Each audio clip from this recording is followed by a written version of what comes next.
So tonight should be a class that's both interesting and frustrating.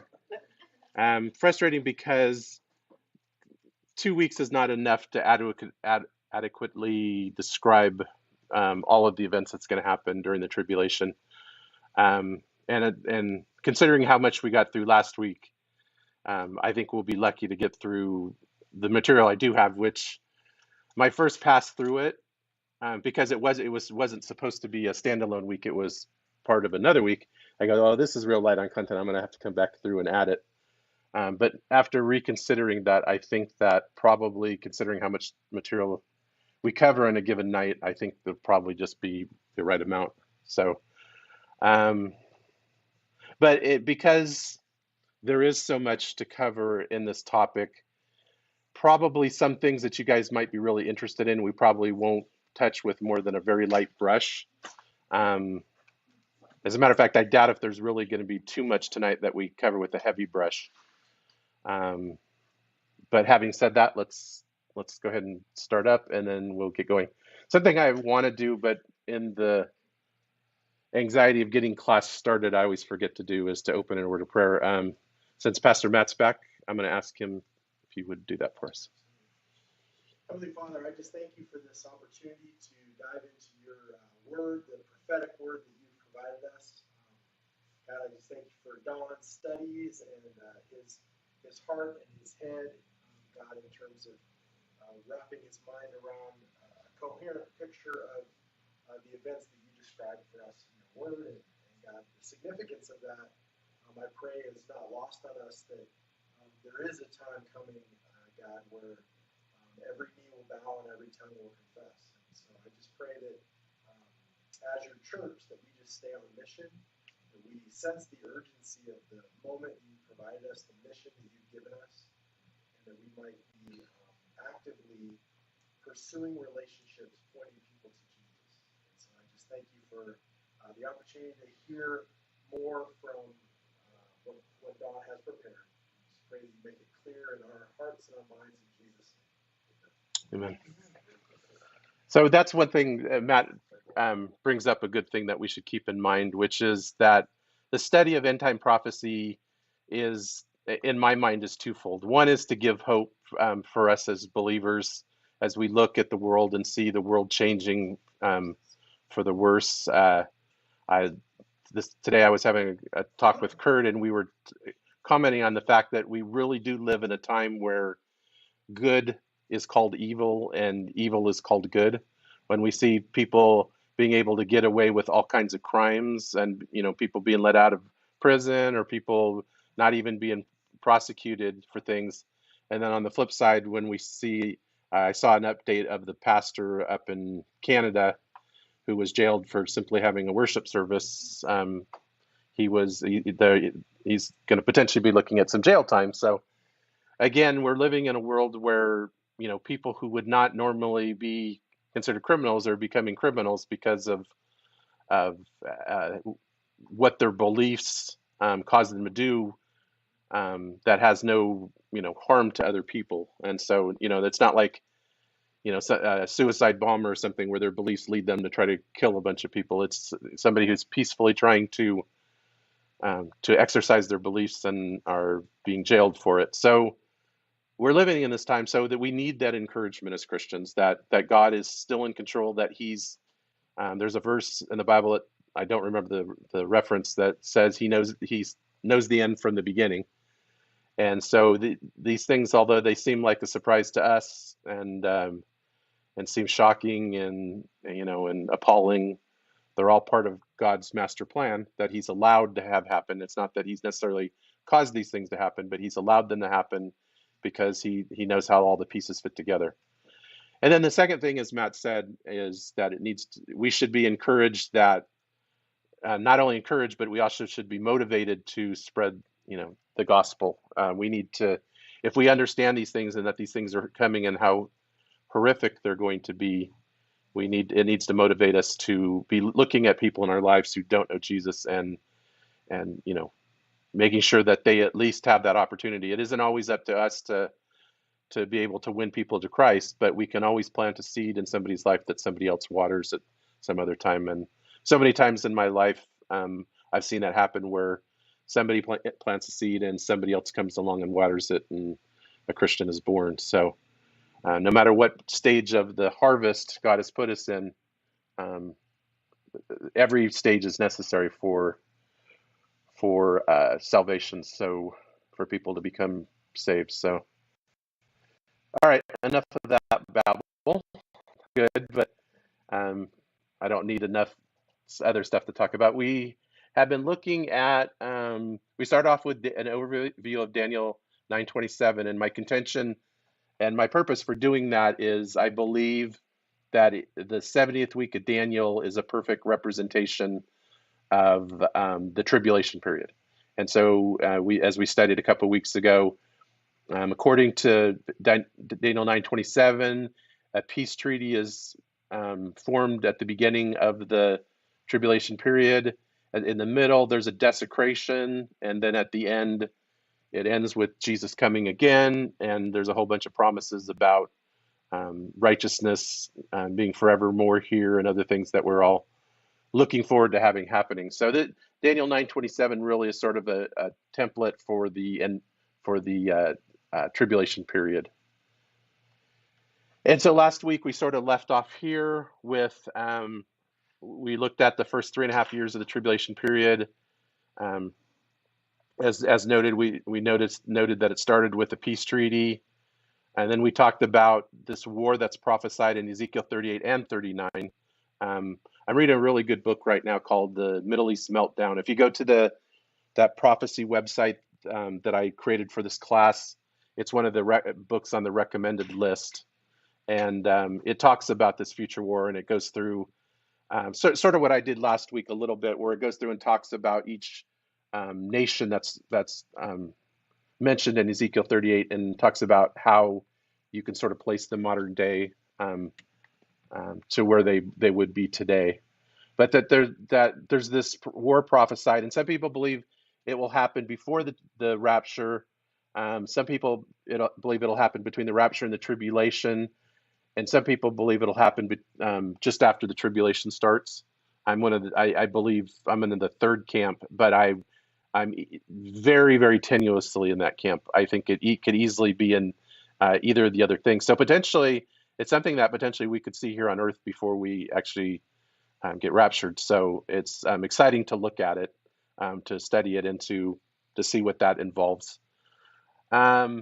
Next up, we talked about how the world politics situation that we've been noticing over the past couple years will continue along its current trajectory, according to what the Bible says, as world leaders, especially in the Western world, decide to unite and to, make common cause to fight climate change and, global hunger and other things, the COVID.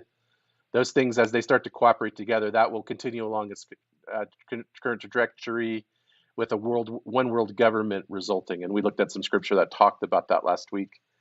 We talked about the Jewish temple being rebuilt, because as we looked at it in Daniel 9, it's noted that a desecration of that temple is going to happen at the midpoint of the tribulation. So in order for that to happen, obviously the temple needs to be rebuilt. So that will be a key thing that happens. Now, it is possible that we actually could even see that before we're raptured. There's no guarantee that that has to happen after the tribulation starts. I do believe that the peace treaty that's signed at the beginning of the tribulation, or the end result of the Ezekiel 38 war, one of those two things will lead towards the Jewish temple being able to be rebuilt.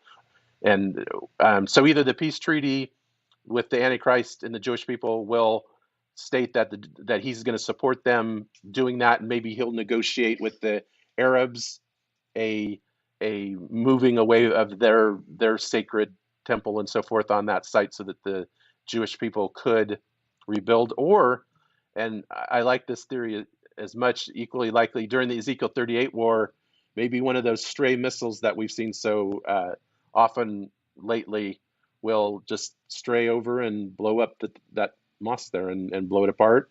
And since we know that God's going to allow the Jewish nation to win in against overwhelming odds in that Ezekiel 38 war, it could be that anybody who would protest the Jewish people taking that spot for their temple won't be around to do that. Or again, that peace treaty will allow them to take that and rebuild the temple. So I think that it's a really fascinating subject, but it's also equally possible that something will happen before we're gone, and we'll actually see that happen, because we've seen the Jewish nation uh, come back to life in 1948, 1967. We saw them take back the Jerusalem.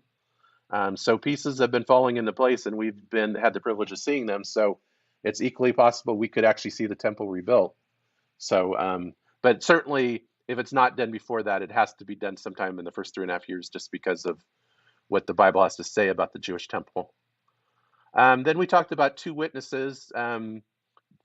Current theories are Elijah and Moses, or Enoch and Elijah.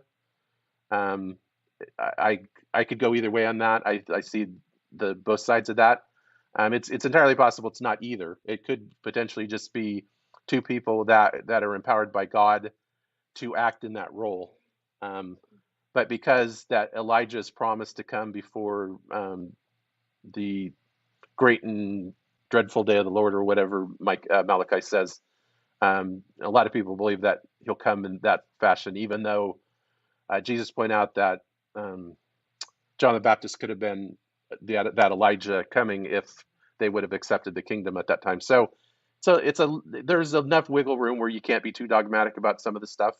But we do know that two witnesses will come and be in Jerusalem, and they will be a pain in the side of both the Jewish people and the Antichrist, as they preach the gospel and preach and preach against what's going on in the Jewish nation, as they've made a covenant with the Antichrist and have turned away from God at that point. Well, they continued their turn away from God. The nation of Jews, Israel, exists right now in unbelief. They follow Yahweh God, but they don't understand that they've missed their Messiah and need to be looking back to Him. Which we'll talk. Which the last point is. I'll skip ahead to the last point. So the 144,000 Jewish evangelists will blanket the world for Christ. We looked at the verses that talk about this, and I think it's important. I think I know a lot of end times teachers teach that this is a figurative group, and it's not going to be literally 144,000 people, and it's not literally going to be Jewish people. Some people think it's the church. Some people think it's well, mainly I hear the church is mentioned. I heard this guy a couple of days ago that said the number 12 is the number of the apostles, and 12 is something apostolic authority or something. And so he was saying this is the church, and there's going to be a great revival. I pray that that's the case. But I don't believe the Bible teaches that. But I do believe that the Bible teaches that there will be a great harvest during this time period.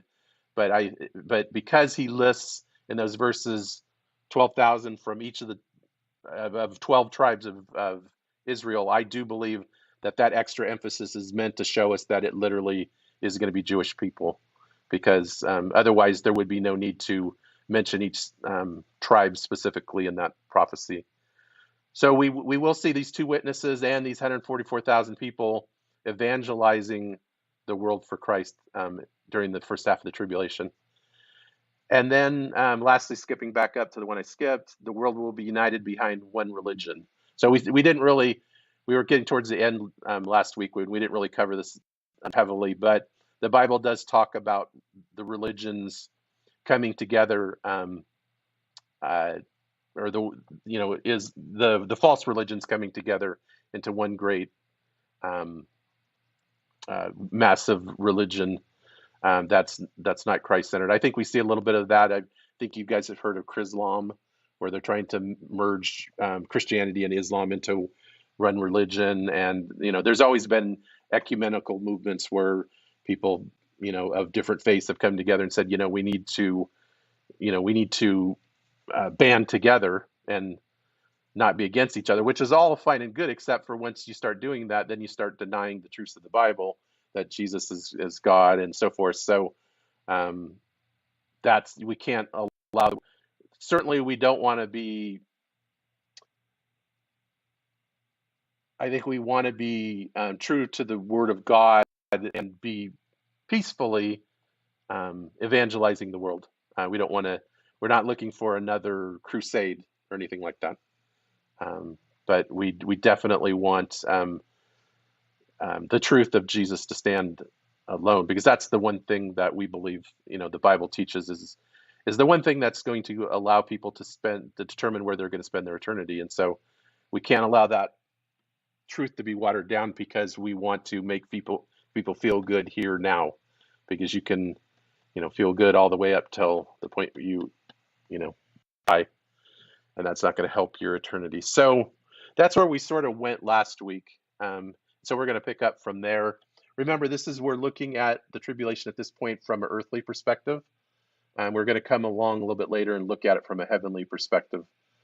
I think it was interesting. So something that happened in the world this week, and something we talked about last week, which was the UFO thing.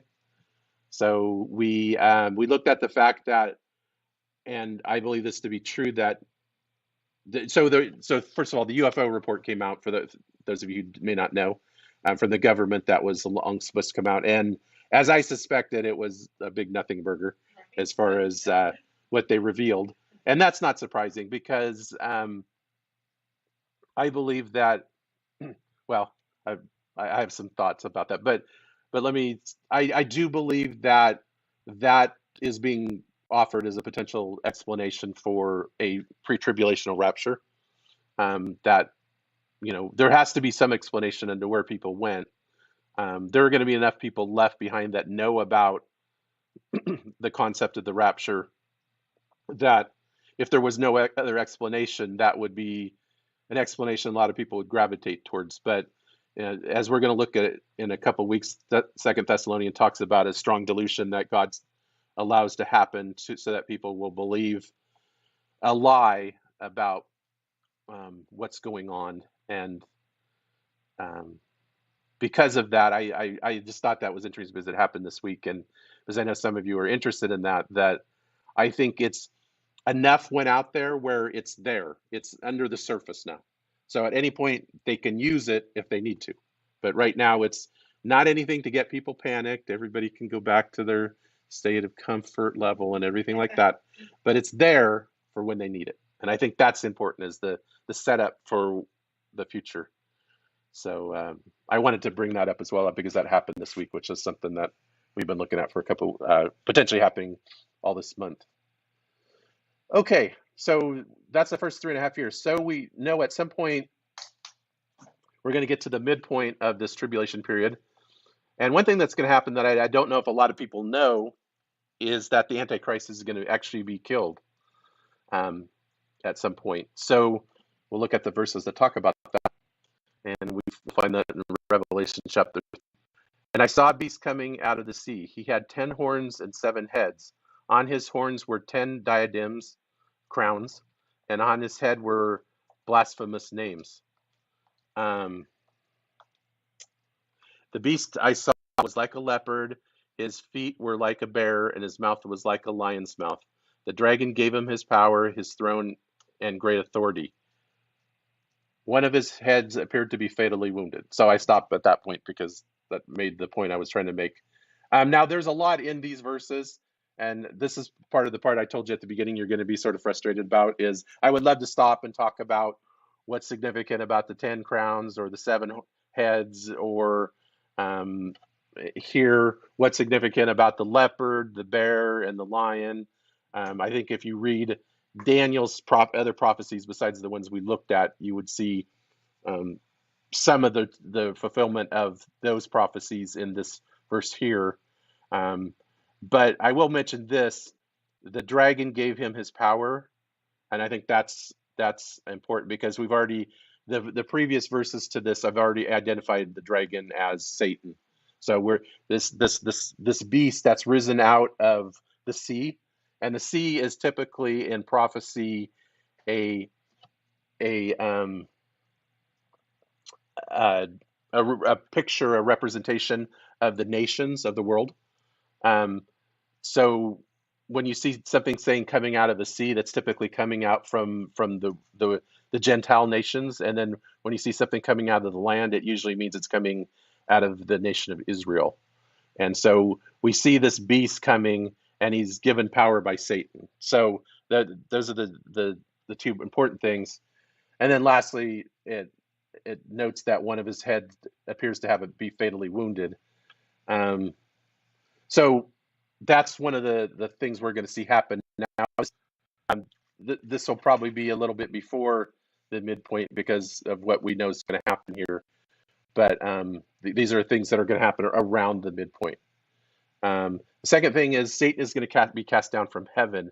So what's happening here, and we're going to look at Revelation chapter 12 a little bit here, is one of the things we don't talk about a lot, and I think is something that needs to be talked about more, is the spiritual warfare that's going on in the Christian's life. That and specifically, we know from passages in the Bible that Satan currently has access to God and the throne of God, and the Bible talks about him standing before God, Satan does, and accuses the saints, accusing the Christians of things, saying, isn't that Matt Protraz an awful guy? Look, he should be listening to Don, instead he's looking at his cell phone. Isn't he a terrible person? I Matt, no, he's looking at his Bible. I know he's not texting or anything. But again, he's up there accusing the brethren. But it talks about eventually he's going to be thrown down from heaven, and Michael is going to, well, so rather than tell you, I'll show you. So this is from Revelation chapter 12, starting with verse 7. Then there was a war in heaven. Michael fought against the dragon and his angels, which are the demons. The third, I don't want to go too much into Satan's and his origins and stuff, but the short version of the story is that when Satan rebelled against God, he used to be an angel of the Lord, perhaps one of the highest ranked angels. And when he rebelled, he took a third of the angels with him, and they became what we would now call demons. But there's this constant warfare going on, spiritual warfare. We see it talked about in Daniel. If we did a deep dive in Daniel, we would see that it's talked about a lot there. So there's always conflict between the angels of God and the angels and the demons of Satan. And we see this still going on in heaven. And the dragon lost the battle, and he and his angels were forced out of heaven. This great dragon, the ancient serpent called the devil or Satan, the one deceiving the whole world, was thrown down from the earth with all of his angels. So at some point, Satan is going to be evicted from heaven, and he's going to be confined here to earth. And if that doesn't sound scary, then it probably should be, because when he, in his anger at being excluded from heaven and being confined to earth, he's going to shift into high gear as far as his plans and his anger is concerned. And with that, we see that the Antichrist is resurrected and worshiped. So one of the things, Antichrist, I think we talked a little bit about it last week. Antichrist means either against Christ, but it also can mean a substitute. The word the prefix anti can mean either, and I think we see a little bit of both in the Antichrist. So not only is he against Christ and against Jesus and everything that Jesus is trying to do, he's also trying to be a substitute. And so we see that in that, like Jesus, the Antichrist is killed, and we see that the Antichrist is also resurrected. And so I believe that this is a literal resurrection. I think we should not discount the fact that Satan can allow miracles to be performed, supernatural things to have happen. And I believe that this is one of those things. I believe that because he's resurrected and people see it, you can imagine how things like this, how news coverage in our nation goes on whenever there's something big going on. So imagine a world leader being killed and all of the coverage happening to it. And, there'll be cameras on the coffin that's laying there as people are walking by visiting and stuff. And then all of a sudden, the coffin, lid raises and he steps out. And there's going to be cameras from around the world covering that, and I think that's going to be that's going to cause a lot of people to want to worship him. Let's look at. It doesn't say. We can only speculate. We can fundamentally guess 3 days, since that was the same with Jesus. But the Bible isn't clear about that. But it does. So here's what it does say. So again, picking up at Revelation chapter 13, where we were just a little bit ago, one of his heads appears to be fatally wounded, but his fatal wound was healed. So potentially, it does say appears to be fatally wounded. So it could be that he doesn't actually really die, and that that the wound is healed. He was never fully dead, and so he never actually died and resurrected. There's people on both sides that believe it both ways. I don't think it's I don't think that's that important as much as what the cause of that is. And the whole earth was amazed and followed the beast. Is this, when you were giving the overall Mhm. Tribulation, when the temple was rebuilt, and then the Antichrist, is this now where he becomes the real head? And Right. So that's where we're sort of going here. So I'm building up to that point here. That's okay. No, good. So anyway, so the whole earth was amazed and followed the beast. They worshiped the dragon because he gave authority to the beast. So not only do they worship the Antichrist, but they also the Antichrist must be very well. I think he must be either he's obvious about who's the power behind him, or they worship. He causes Antichrist points to Baal or some other false god who really is Satan, because it talks about here in verse 4 about them worshiping the dragon. They worship Satan because he gave authority to the beast. Now, I don't know if they literally worship Satan as Satan, or if they're acknowledging the power behind the Antichrist. A lot of people believe that the Antichrist is, and they might believe it because it's actually said in the Bible. I'm not sure about this one thing, but I've heard it said that the Antichrist gets possessed by Satan, and that he's one of two. The Bible talks about Satan possessing Judas as he was getting ready to betray Jesus, and I think also that it's mentioned that the Antichrist is the other one. So it could be that Satan is being worshipped because he's actually possessing the Antichrist at this point. or Satan is the God, and Yes. the Antichrist is Well, there is. So we know about the Holy Trinity, the Father, Son, and the Holy Spirit. So a lot of people talk about this unholy Trinity of Satan, the beast, and then the beast's religious leader, which we probably should have covered last week a little bit when we talked. That's probably one of those things that we're not going to talk about a lot. So one of those frustrating things that I'm skipping over, because it's sort of a rabbit trail that sort of goes somewhere, but like good books that are converted to movies, certain plot lines are sort of trimmed away, and that's sort of going to be the way tonight, where I'm sort of trimming off the false prophet. The Revelations has a little bit to say about him, but I'm not going to really pay much attention to that because I don't think it adds overall to where I want to go with this overview. But the fact of the matter is that there is a assistant to the Antichrist who's sort of his religious leader, and he's the one that causes the world. As a matter of fact, we'll see it a little bit mentioned later, where he causes the world to worship the beast in a specific way. So anyway, we see because of this miraculous healing, we see people start to turn to worship the beast, and that leads into a couple different areas that worship leads to. So the first area that leads into is the mark of the beast. So probably one of the most famous parts of Revelation that people even that don't know the Bible that well have heard of the mark of the beast. And so there's a lot that's said about it, and not a lot, and most of it's not true.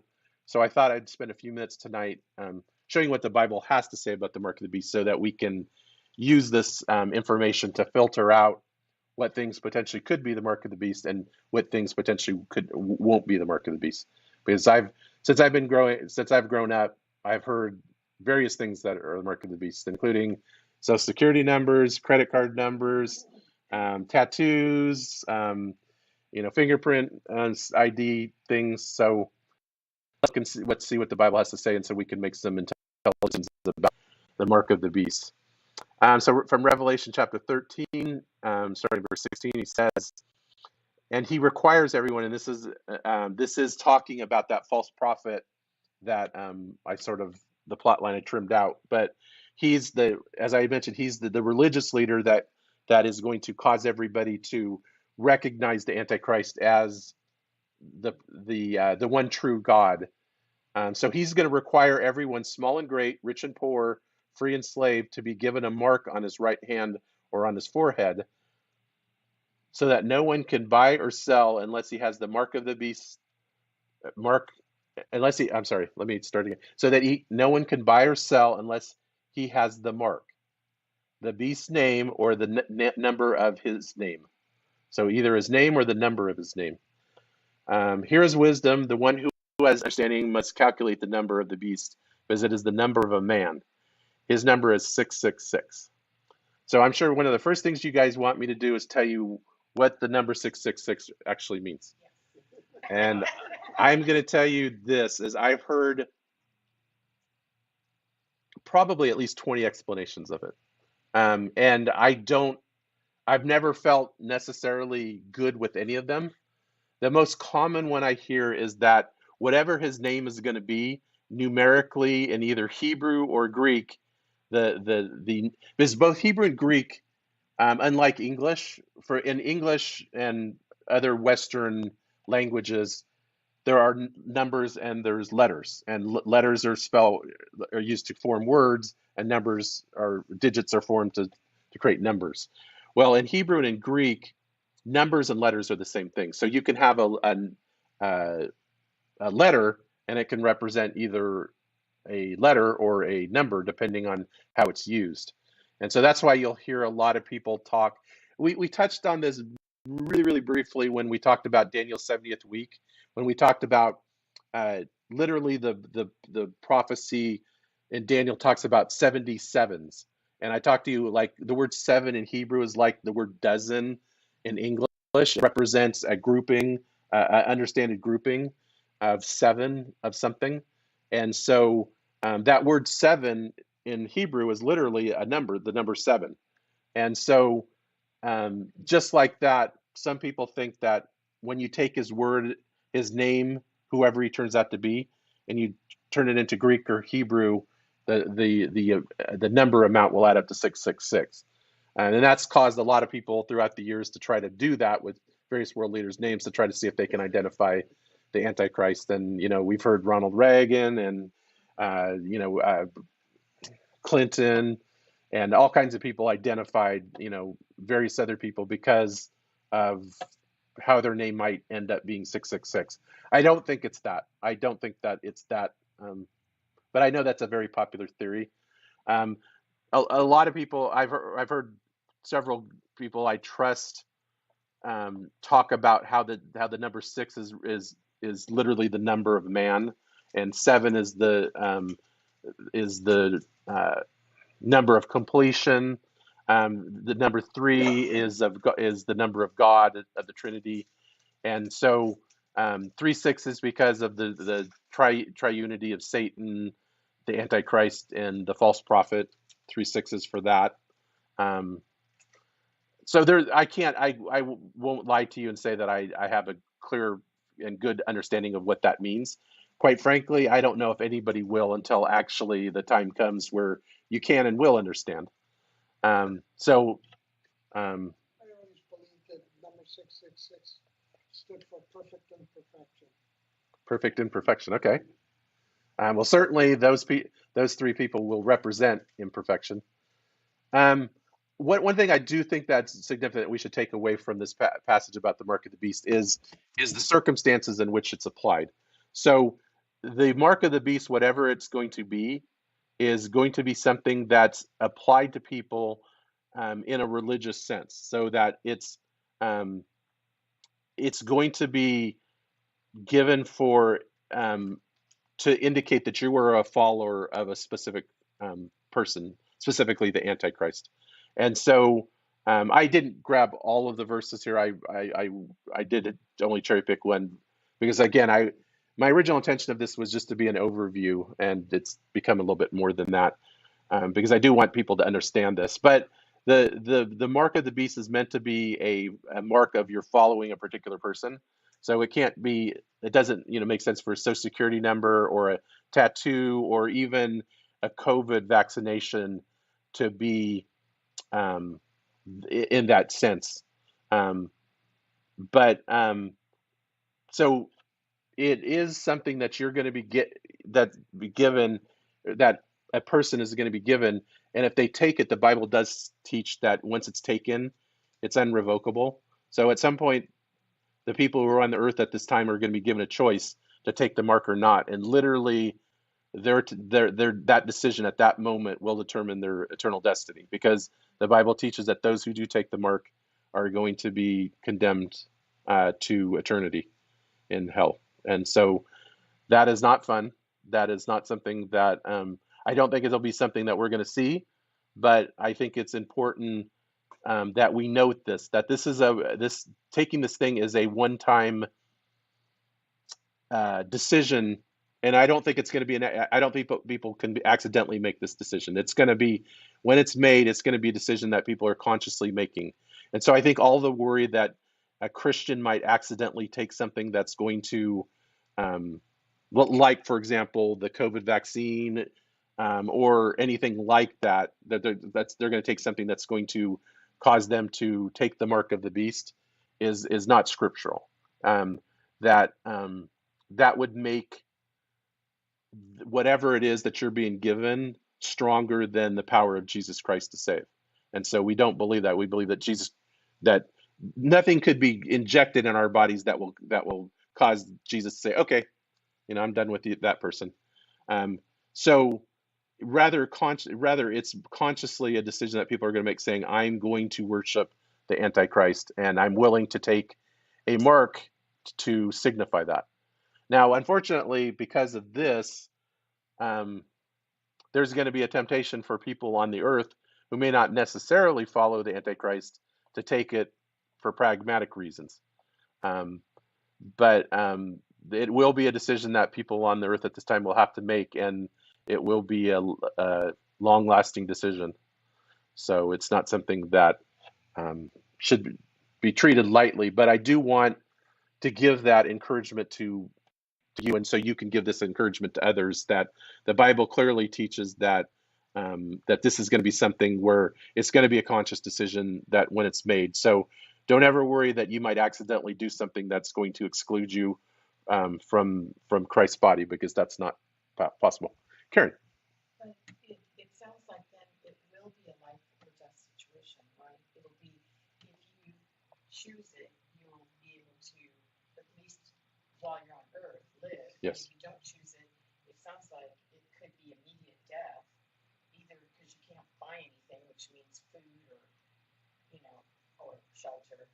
But also I wonder if there's punishment. And what scares me is that, what if you are a Christian, but you're real cowardly, like me? I have a really low threshold for pain, and the thought of being tortured, I've often wondered this, don't laugh, but No, I I'm often not wondered laughing at all. if I was tortured, like they torture men of Mhm. war and stuff, could I stand up to it? And so many times I thought, no, I wouldn't be able to.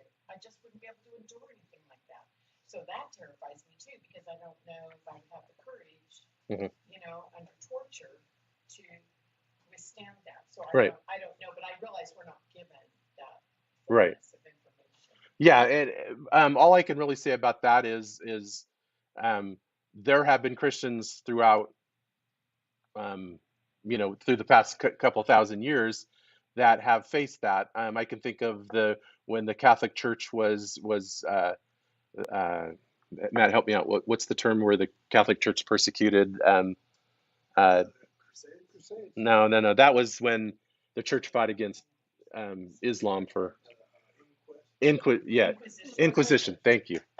So during the Inquisition, people I believe that were Christians were tortured and potentially put to the stake.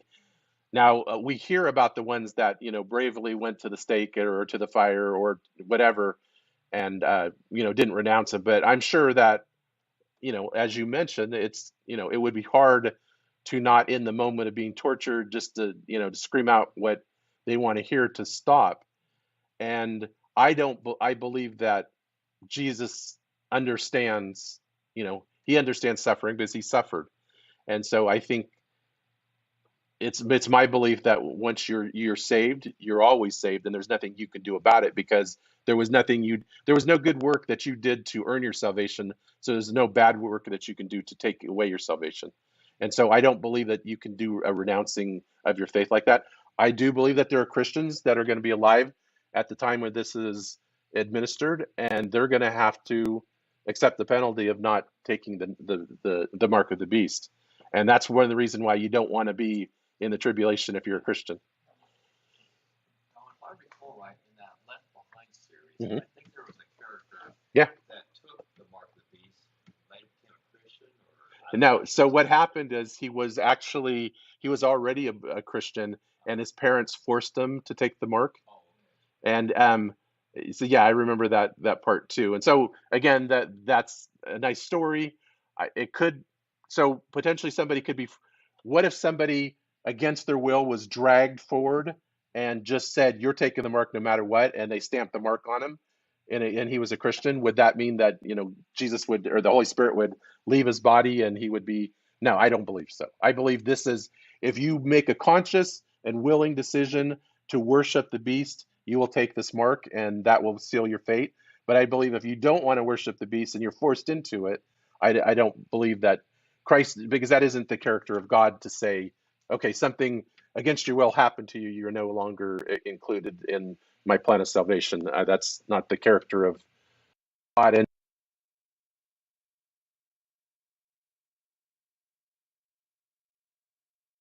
um,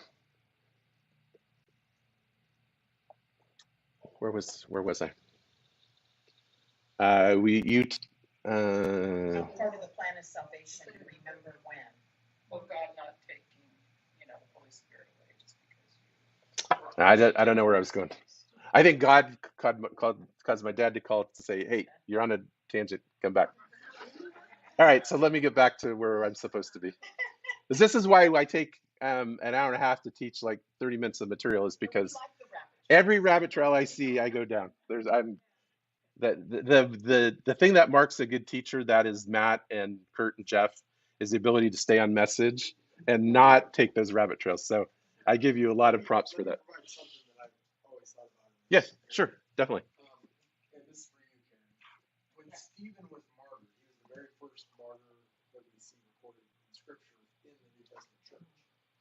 He's being stoned to death, and I'm sure that hurts, right? But there seems to be a supernatural protection over him in Christ to not experience the fullness of the suffering, because he's able to like talk and say, "Hey, wait a second, I see heaven open," and Jesus is standing at the right hand of the Father.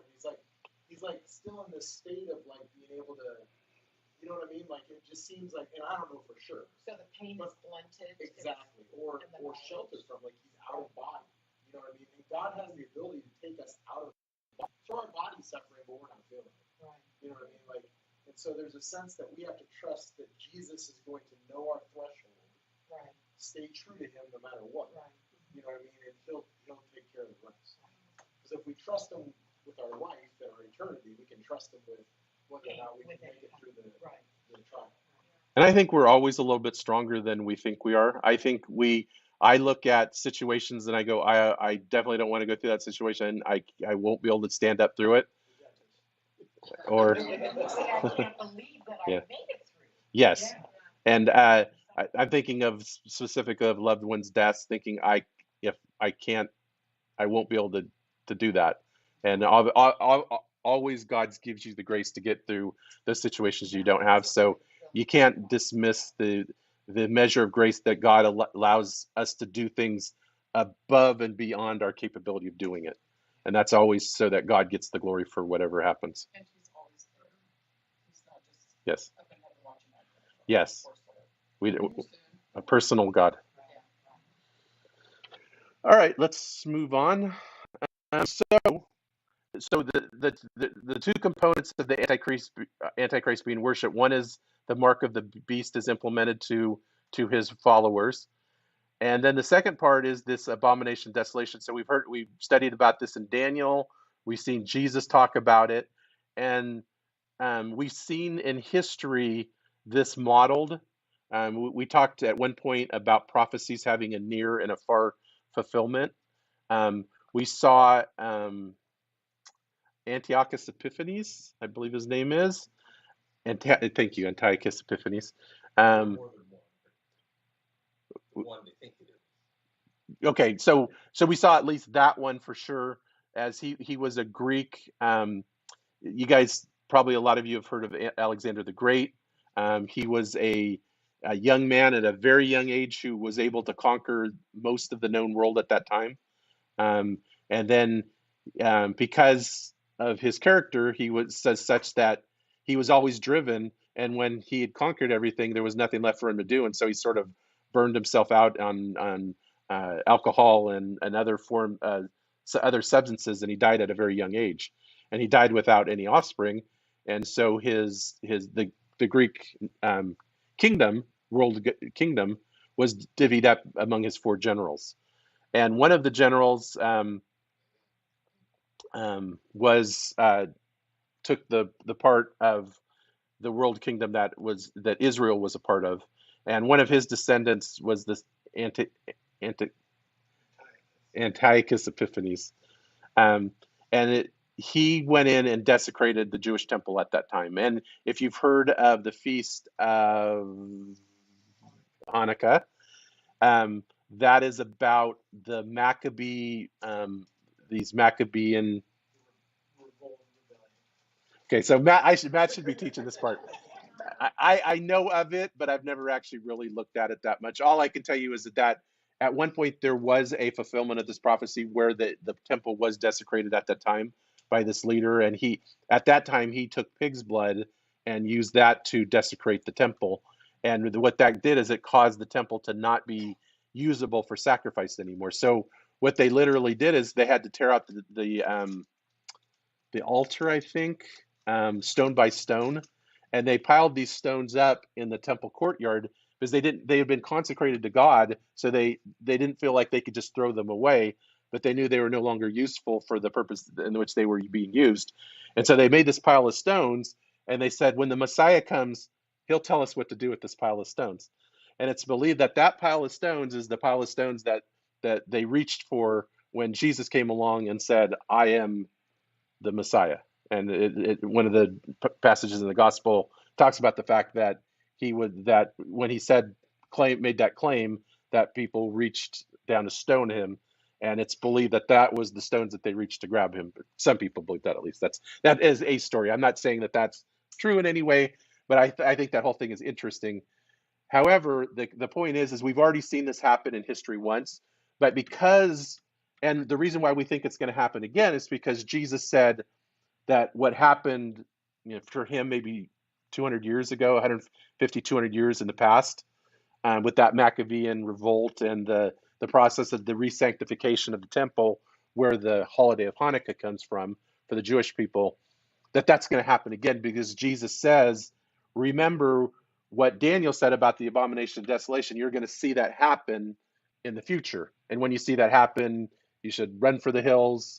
If you're on the top, if you're on your rooftop, don't go down and get your stuff, which doesn't make sense for us. We don't. Was that the one where you go to the cave? He said, flee to those. If you're in Judea, flee to the mountains and so forth. So again, I don't want to go too much into Matthew 24 because that's a rabbit trail I will walk down every single time if it's offered. But the point of the thing is the abomination of desolation. We've seen it happen in the past, but Jesus also points to a future fulfillment of that, and we see that here talked about as well. I'm not going to go back through the scripture because we've talked about Daniel 9:27 in detail. But what is it? So it literally is a desecration of the temple, such that it's no longer fit for sacrifices to be made on it. Because God was very clear in the Old Testament that he expects his temple to be holy, the place where, and the tabernacle too at that point, where the offerings are being offered for sin, as payment for sin. It needs to be specially consecrated. And this abomination of desolation will cause the temple to be unusable for that. And instead, actually, what happens is the Antichrist sets himself up in the temple to be worshipped in the place of God. So he says, the Jewish people have been foolish. They've been looking for a future Messiah. I am that person. You should all worship me. I am the chosen of God. And so at that point, the Jewish people realize we've been following the wrong person. This is not the true Messiah would not come in and desecrate the temple like this has happened. And it's at that point that God begins to to work in the nation of Israel, where they start their process to coming to faith in Jesus as the Messiah. And I believe that that happens through the witnessing of the 144,000. I believe either at that time or before this time, those witnesses are planting the seed in their head that when they finally realize that the Antichrist who brought them this peace through this treaty, the peace that the Jewish people have always been looking for, and they feel like they have it because of this treaty, um, they realize all of a sudden that this Antichrist is not of God, and then that causes them to hit rock bottom. And as I hear one preacher say all the time, when God wants you to look up, he always knocks you down. So there's only one way to look. And he causes the Jewish people to be knocked down so that they finally get it, that Jesus was the Messiah. And whatever it's going to be of the Holy Spirit, that suddenly it's going to click with them. And people, the book of, and I did this yesterday with Matt on the phone, it's either Zechariah or Zephaniah, talks about 1/3 of the Jewish people coming to a true faith in Jesus. And so that I believe that's what's going to happen here at this point. Marianne. These Jews that come to Christ, do you think they are ones that did not take the mark of the beast? Yes, I do believe that. I believe that likely. I believe I'm not necessarily presenting these in a chronological order because the Bible isn't clear on the chronology. I believe that the mark of the beast will be given a concurrent to this process. That Happening at once. once Antichrist is raised from the dead, either because it could be that potentially Satan at that point enters him and he becomes possessed at that point. For whatever reason, he suddenly throws off all pretenses before. Up till now, I believe that he was representing himself as this great guy that everybody just dying to love, that and wants to follow. He suddenly turns his face completely and he takes the mask off and he becomes his true self. And that is just this absolute tyrant. And I believe at that point, he doesn't care anymore about trying to win people over through flattery and niceness. Instead, he's going to put his boot to the heads of people, and they are going to worship him, and as the true God. So I believe that it's all going to be concurrent to what's going on here. So what the exact order is, I can't say for sure, but because that of what it says about taking the mark of the beast in Revelations, I think that yes, definitely this component of Israel that God has decided is going to come to faith in him is going to not have the mark. Yes. Do you think that possibly that the temple has to be desecrated in order for Satan to rule from the temple? Well, Maybe it's got to be desecrated in order for him to enter the temple. well, that's an interesting question. I've never thought about it in those terms. Um, I believe that the fact that the Antichrist is going to set himself up for worship will cause a desecration of the temple if it hasn't already been desecrated. But it's potentially possible that maybe the Spirit of God would keep him out of there unless and until it's defiled. But in reality, we haven't talked a lot about the last temple, but in reality, that temple that's going to be set up for God and sacrifices reinstituted. We already know the fact that there is no longer any more sacrifice for sin. So those sacrifices are going to be offered in vain. The Jewish people are trying to revive their Old Testament religion of sacrificing, making sacrifices to God for their sins, but he's no longer interested in that anymore. We see throughout the New Testament the talk that there is no longer any more offering for sin to be made. That offering for sin has now been made and made once and completed, and he has no more interest in that. So from God's perspective, the temple is pretty much meaningless at this point. So I don't believe that the Spirit of God is indwelling it like he did back in Solomon's day. So because of that, I don't believe that there would be any special need for Satan to do anything to enter that. I believe at that point it'll just be just a building. Something that goes along with what you were saying is Isaiah 66:3. Okay. So it talks about, if you want to write that down, it says, whoever sacrifices a bull is like one who kills a person. Whoever offers a lamb is like one who breaks a dog's neck. Whoever makes a grain offering is like one who presents pig's blood. And whoever burns memorial incense is like one who worships an idol. They have chosen their own way and delight in their abominations. So it's basically in the context, it's the last chapter of Isaiah in the scriptures. And the context is sort of like looking into the future, and God is pointing out that there's going to be a resurrection of these sacrifices, but it's not going to be according to what I desire. It's going to be their own thing, and it's an abomination. And obviously the Antichrist is going to participate in that, and he's going to offer up things and exalt himself as God in the temple, like Don said. And that's going to be an abomination, according to Isaiah 66:3. Isaiah 66:3. Okay, good. That's good, Matt. Thank you. Then lastly, so the peace treaty is going to be broken. Obviously, the Jewish people are going to turn away from the Antichrist at that point, and the persecution of the Jews begin. They are going to be all throughout the Scripture, both the Old Testament and the prophecies of of Jesus, recorded in Matthew, Luke, and Mark, talk about this great time of persecution for the Jewish people, not equaled at any point in the past or in the future, or will ever happen again in the future. There's going to be this time of persecution. It's called Jacob's trouble. It's what I believe Daniel chapter 9 talks about a little bit as well. This is going to be an intense persecution of it's going to be modeled like Hitler, but so much more so. It's going to be the second 3.5 years.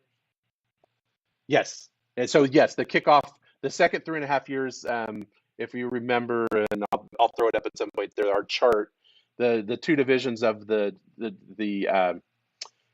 tribulation, the second half is called the Great Tribulation, also called the time of Jacob's trouble. That will be an intense time of suffering for the Jewish people. But God does preserve a remnant, as we've talked about. And he's going to, almost every end times preacher that believes this about the tribulation believes that the Jewish people are going to flee to Petra and that they're going to be protected there. Certainly it was in the Left Behind series, but that is a very common belief that he's going to have a place where the Jewish people can go and they'll be fully protected through that persecution. So, because understand, Satan's goal at this point is to wipe out every Jewish person from the face of the earth. He believes that if he can destroy every Jewish people, that there'll be nobody left to enter into the millennial kingdom, and Jesus's plans will be foiled. And so that's what his intent is going to be in the Great Tribulation, is to kill every Jew alive.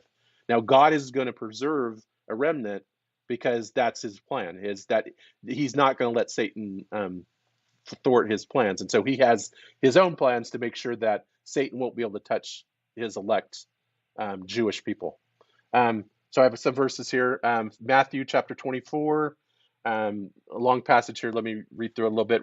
And again, this is going to be one of those frustrating things where, for both me and you, where I'm going to be wanting to stop at every moment and explain each verse as we go along. But we're going to have to absorb it really in, because that clock just never stops moving.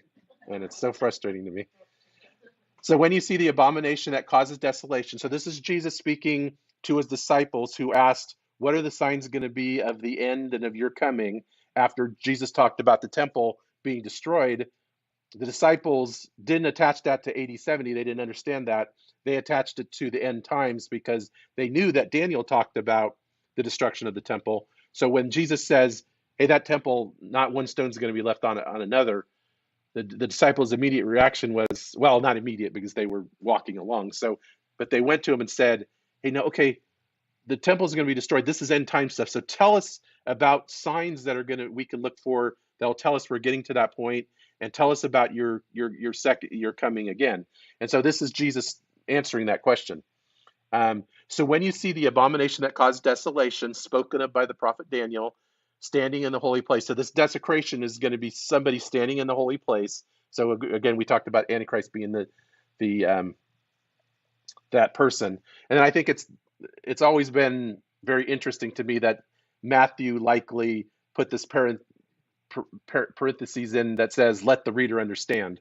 And so what that actually means, I've heard a dozen different speculations, but it's one of those editorial insertions that I think is very interesting, that there's something significant here to unpack. Then those who are in Judea must flee to the mountains. A man on the housetop must not come down to get the things out of his house, and a man in the fields must not go back to get his clothes. Woe to the pregnant woman and the nursing mothers in these days, because it will be a time where you're going to need to move fast, and people who are dealing, either with child or nursing children, they're going to be hindered. They're going to be, kept from going as fast as they need to. Pray that your escape may not be in the winter or on a Sabbath. So I had to stop myself. At that time there will be great tribulation, the kind that hasn't taken place from the beginning of the world until now, and will never be again. Unless those days were numbered or limited, rather, no one would survive, but those days will be limited because of the elect. And so we talked about Satan's goal is to destroy the Jewish nation and set up his own kingdom, thwart God's plan. And what's going to happen during this 3.5 year period is so intense that if God didn't limit the scope of it, it would destroy the entire earth, and the earth would be uninhabitable. Thank you, uninhabitable. But he allows Satan to have his day, his moment, and the Antichrist through him to have his day. But God never lets him run unfettered. There's always protections in place where God is still literally in control of all this. So are the elect 144,000? I believe that the 144,000 is there's a lot of different beliefs on this. I will share with you my personal belief is that I believe the 144,000 is, and I think I mentioned this last week, are going to be 144,000 Apostle Pauls, where God has set them aside from. If you go to the nation of Israel right now, to a Jewish person and say, what tribe are you of? A lot of them wouldn't be, I don't know, I'm Gad or Naphtali or Zebulun or something. But God knows the lineage of each of the Jewish people, and he knows these people who he's going to choose which tribes they are from. And he is set aside when it talks about them. I've been reading through Revelations, and I was actually, last night I was reading through this passage. It says they've been set aside where they're virgins. They have never been, it says they've never been, I think, defiled by women or whatever, something like that. They've been set apart. And that's in this day and age, that's set apart. So these might be pretty young people. These might be, imagine how you look at some things on TV, you see all these young punk kids running around and doing all these weird things and stuff. And you say, what happened to our youth? Forgetting that we were similar to that when we were young, but not maybe to this extent. But it's encouraging to know that there might be 144,000 Jewish young people being set apart by God and reserved for this activity, and I believe that they're gonna bring a harvest, a multitude of the sands of the sea, according to the revelations of people, including people from all nations. So I said before, the Daniel chapter 9 teaches that the tribulation is about the Jewish people, but it's not exclusively about the Jewish people, because there's going to be other people on this earth, and so we're going to see some fruit from the Gentiles from that as well. So we're talking about what's going on in Jerusalem and Israel. So the part about the temple stuff, that's going to be in Israel. But remember what we are as a society right now. It doesn't matter where in the world the thing that's happening is happening. The whole world is there instantly. We're all there, whether it's a riot in Minneapolis, a person being So all these other things are going on in the world too. yes. And if we would have went according to my original schedule, we would be looking at things that are going to happen to the entire world tonight. Unfortunately, we're going to be looking at them next week instead. That's fine. Then I won't. But we are going to come back and look at, okay, what's going on in the rest of the world? Because what I've done is tried to cover it from a perspective of here's what the world headlines are going to be. If you were looking at newspapers through the 7-year period, what are the headlines going to be? And so the first 3.5 years, I'm throwing up the headlines here. And for this midpoint, these are headlines I expected would be in the newspapers. Not my for this perspective, but these are the things significant from a earthly perspective. Next week, we're going to come back and look at things from heavenly perspective. And that's when we're going to, for those of you who know Revelations a little bit, we're going to look at the seal judgments, the trumpet judgments, and the bowl judgments, and talk about what, from God's perspective, is happening on the world. And we're going to see things a little bit differently. Let me finish up this last point, and then I think this is where we're going to put the pin in the board, or whatever that metaphor is that I lost. So the last thing is we're going to see is the two witnesses are killed. So I talked about these two witnesses that possibly could be Elijah and Moses, or Elijah and Enoch, or just possibly two people that are acting within the spirit of those Old Testament prophets. They're going to be a hindrance to the Antichrist, but the Bible teaches that at some point the Antichrist is going to get his revenge? Question mark. When they finish their testimony, so this is talking about the verses previous to this talk about the two witnesses, and so we looked at those a little bit earlier, I think last week. So this is when they is the two witnesses. When they finish their testimony, the beast, I think it talks in those verses that in verse 6, which is previous to this verse, it talks about how the witnesses are given their power for 3.5 years. So for 3.5 years, the witnesses are going to be a thorn to the Jewish people, railing against them for not following the true God and for the true Messiah. He's going to be railing against the Antichrist and his programs, and the Jewish people aren't going to like that because they're friends with the Antichrist at that point. Now, all of a sudden, the mask is off. He's not trying to be a nice guy anymore. He is going to do whatever he wants to do. And one of the things he's been wanting to do for 3.5 years is kill these witnesses. So this is what we're going to see now.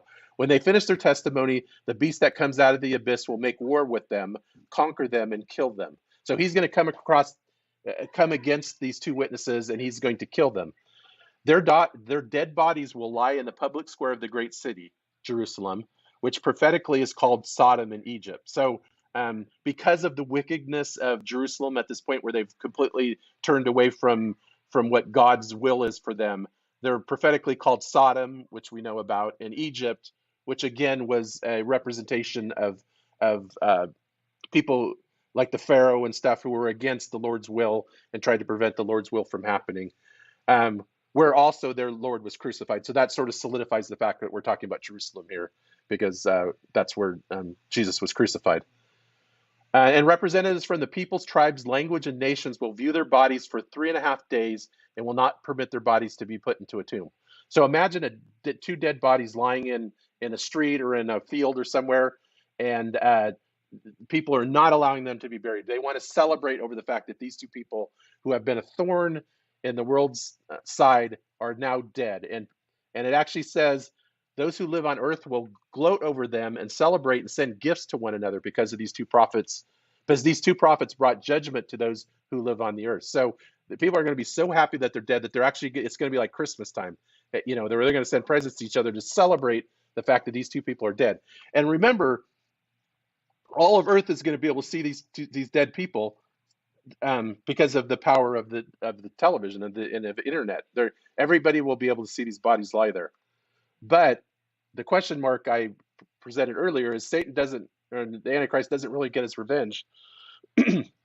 But after 3.5 days, the breath of life from God enters them, and they stood up on their feet. So great fear fell on all of those who saw them. So imagine people are having a party, dancing around these dead bodies, and all of a sudden, whoop, they stand up. Everybody's all like, "Oh my goodness!" Probably that'll be. Then they hear a loud voice from heaven saying to them, "Come up here." And that's sort of a copy from Revelation chapter 4, verse 1, where that same voice says, "Come up here."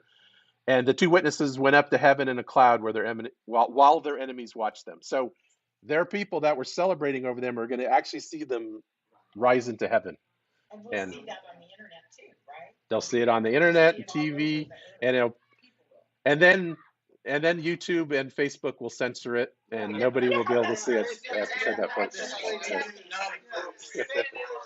Fake news, right? And then, just like with Jesus, the story will be that their followers came and stole the bodies away, and they're really still dead, right? And we know that lie already. Listen to the science. We already know that lie. So anyway, so we'll see a type of the rapture with those two people, although it's more of a resurrection. So here we'll pick up next week. We thought we would have been here probably about 45 minutes ago. So part 2 is going to become part 3 next week. So with that, we got a few minutes. Any questions about anything we covered tonight, or things that maybe we didn't cover tonight but you were curious about? I have a question, Don. Yeah. Is your view that the Antichrist is killed before those two witnesses or after? I believe before, because I believe that when he's resurrected, he's going to, either through the influence of Satan directly, or just because he feels that now everybody seeing him resurrected are just going to give him all kinds of extra slack. I believe that the Mr. Nice Guy facade is just going to go away completely, and he's just going to be, do everything he's always wanted to do, but maybe was afraid politically would be a good move to make. So the covenant that he signed, which kicks off the Daniel 70th week, right, is the beginning point. Right. He dies at some point, like between that and maybe a short time after that. I believe it'll be pretty close to the halfway point. Of the first 3.5 years. Yeah, I think that the point where he institutes the mark of the beast and the Abomination of Desolation stuff are all going to happen fairly quickly. That within a couple weeks. That at that point he's just going to go full steam ahead with his plan, which is to have the earth worship him and the Jewish people to be annihilated. I think that's where his goals are going to be at that point. Dale. Did you actually mean to say wraith? Wraith? God's wraith? No, you know that I can't spell wrath. Okay. We've already pointed that out several times in this thing. That because it's a real word, my spell check didn't help me out here, and so it happened again. Sean, would you? I thought I saw you. Anybody else have any questions? So this is a look at next week a little bit. Now it's interesting because there's all kinds of beliefs on how, and you won't, not everybody necessarily understand this, but where the seal judgments and trumpet judgments, the bowl judgments actually happen. I don't believe that this chart is how I see it. I believe that actually the seal judgments will be in a really small period towards the end. But it's very interesting how you lay out these things. The Bible isn't clear about how they're laid out, although there are clues in there that give people ideas. And I can see why the person who did this believed that the seventh trumpet or the sixth trumpet tie into the beginning, the middle point of the tribulation. So we'll look a little bit at these things. We'll also pick up the subject that is greatly discussed among good friends about where the wrath of God actually starts, because I think that's key to. We've talked a lot about being pre-trib, but also being pre-wrath, and that the Christians aren't meant to go through the wrath of God. So that'll be a topic we'll pick up next week as well, as when does wrath actually start? And I will, rather than just selfishly present my own view, I will present multiple views on that, because I do believe that this is one of those things where it's really hard to be dogmatic about. because there are very good points on both sides. So I will present a couple of views, any of which you may embrace as it sounds good to you. But thanks again for your attention tonight. I'm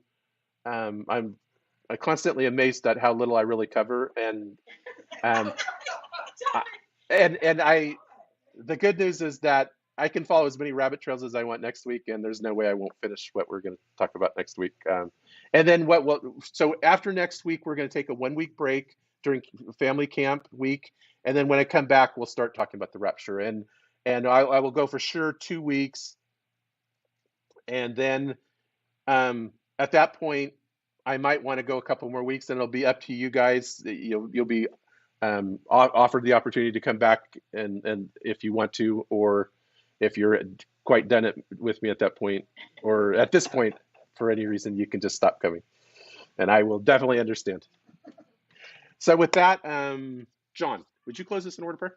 Absolutely. Can we gather around Dennis? Yeah.